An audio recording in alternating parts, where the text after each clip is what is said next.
everyone, and welcome back to the channel. In this video we are exploring the story of Carrickfergus Castle. On the northern coast of Ireland stands a castle that refused to fall. For more than 8 centuries, Carrickfergus Castle has watched enemies come and go, the lands surround it change hands almost as often as the tides, and war reshape the world around it. The castle is situated in the town of Carrickfergus in County Antrim, on the northern shore of Belfast Lough. When it was first built on a rocky headland, 3/4 of the castle perimeter was surrounded by water. The name originated from Carrickfergus, or Cairn of Fergus, with Fergus meaning strong man. For over 800 years, Carrickfergus Castle has stood on the edge of Belfast Lough, watching history unfold around it. Its story begins in 1177, when a Norman knight named John de Courcy invaded Ulster. To secure his conquest, he built the fortress of Carrickfergus. From the very beginning, it was designed to dominate. Almost immediately, the castle became one of the most important strongholds in Ireland. It was the foothold for Norman and later English power in the north, and that made it a constant target. Over the centuries, it was attacked again and again by Irish forces, rival northern factions, and Scottish armies. One of the earliest and most dramatic tests came in 1315, when Edward Bruce, brother of Robert the Bruce, invaded Ireland in an attempt to become High King. His forces ravaged the surrounding town, but despite the destruction, the castle itself held out. Its walls proved too strong. That resilience made Carrickfergus invaluable. While control of Ireland shifted repeatedly during the medieval period, the castle remained a critical link to English authority. Kings and commanders invested heavily in its defences, adapting it for the new forms of warfare as centuries passed. Thick stone walls were reinforced, towers strengthened, and gun ports added to accommodate the cannons as the age of gunpowder arrived. By the 17th century, Carrickfergus was no longer just a medieval fortress. It was a modern military installation, and once again it found itself at the centre of conflict.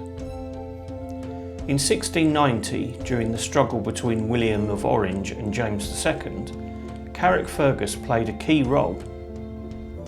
William landed nearby with his army before marching south to the Battle of the Boyne. Control of this castle meant control of a vital gateway into Ulster, and it was besieged yet again as armies fought for dominance.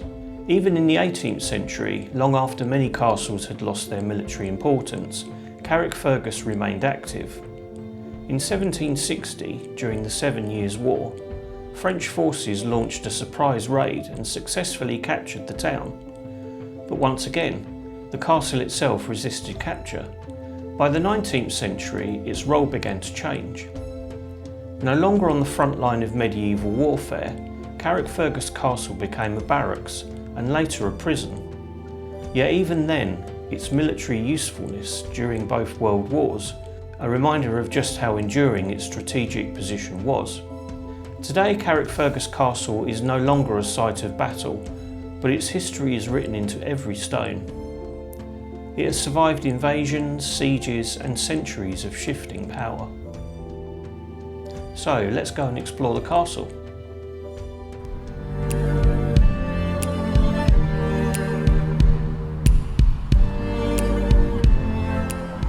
We enter the castle through the gatehouse. This was built along with the outer ward between 1225 and 1250. The towers were originally round, but were altered at some point in the 17th century.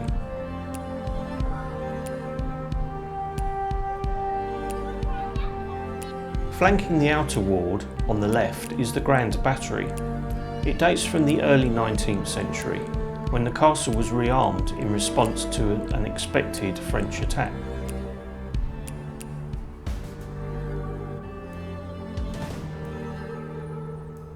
We're now inside the chapel, set within one of the towers of the gatehouse. It is likely that the chapel was moved from elsewhere in the castle, and the window was reused from it. Retracing our steps past the Grand Battery, we reach the southeast battery, which dates from the mid-Victorian period. We are now in the middle ward. A second defensive wall was added in the early 13th century to extend the castle. Let's explore the keep. This was the first part of the castle built by John de Courcy in 1177. It was the strongest and safest part of the castle. It measures 30 metres in height and the walls are between 3 and 5 metres thick. The lowest level of the keep was used to store food, ale and weapons, with the servery on the level above. The banquet hall was the social and political centre of the castle. This is where the lord of the castle would dine. On the way up to the upper floor, look out for King John sat majestically on the latrine. This floor was used for the private chambers. These rooms offered more comfort and security, reserved for nobles, officers and important guests. Narrow windows brought in light while still protecting the occupants from attack.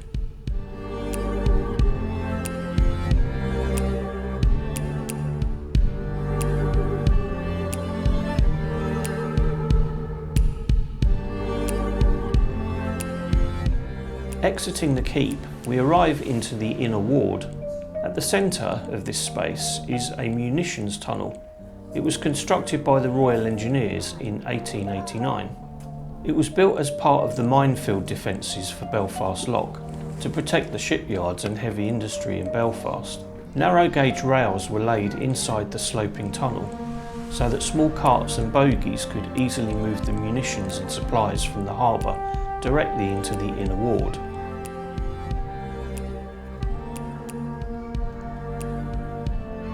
At the other end of the ward, you can explore the narrow passages which lead to the magazine room.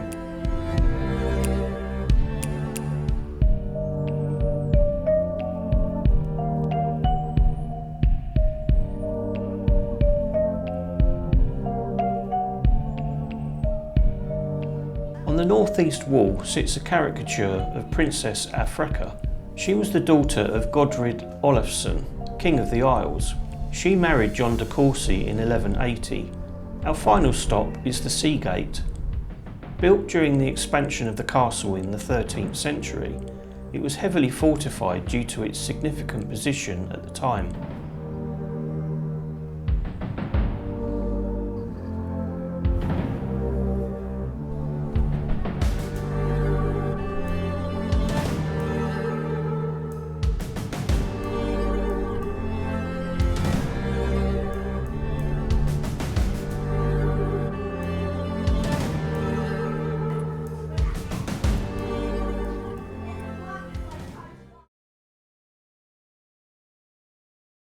Okay, I bet you didn't know that Carrickfergus Castle was involved in the American War of Independence. Sounds unlikely, but in 1778 war came right to its doorstep. At the time, Britain was fighting to hold onto its American colonies, and enemies like France were looking for ways to strike back. But one of the most unexpected threats came from an American naval commander, John Paul Jones. Jones wasn't just fighting in America, he brought the war to British waters. Commanding the ship USS Ranger, he sailed into the Irish Sea and targeted Carrickfergus, then an important British garrison town.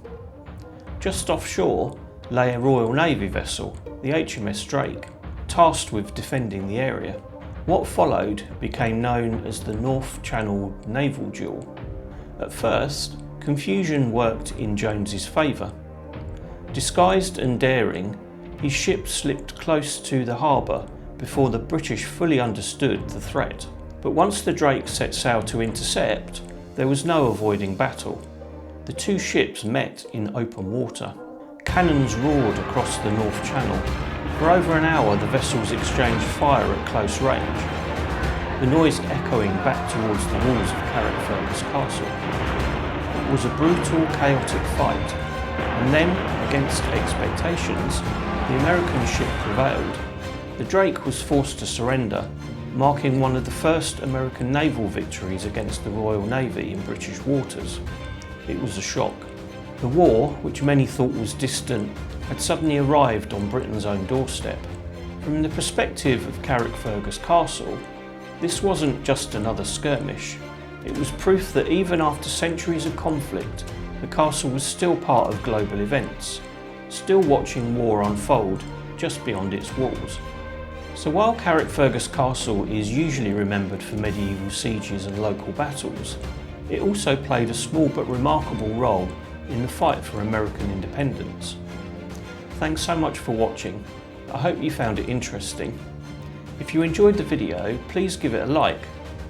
Have you visited Carrickfergus Castle? Please leave a comment below and let me know what you thought of it. Thanks so much, and see you next time.